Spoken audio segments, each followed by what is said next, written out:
Ang tagal naman niyang sagutin. Panay text na ako sa kanya. Hindi man na nag-reply. Send-sendang. Galit kaya yun? Sa ginawa ko? Mamayang gabi ko na lang siya tawagan ulit.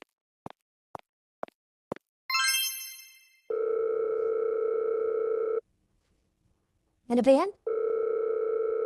Bakit ang tawag na ko? Ayaw sagutin ah. Magpahangin na nga lang ako sa labas.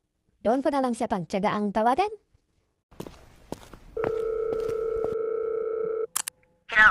Kanina pa ako pa na-text ng text sa'yo ha. Tawag ng tawag. Hindi ka man lang nag-reply. Ano, okay pa ba tayo? Baka nakalimutan mo.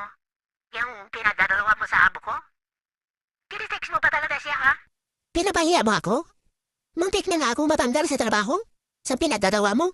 Suy na. Ano ba namang silosa ako? Hindi ka pa sanay. Oo, pero sumusobra ka na.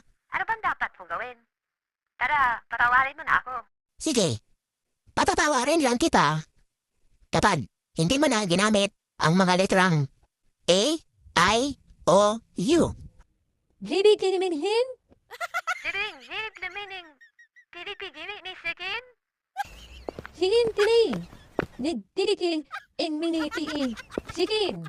Siki, nikiki, nini, dipingi.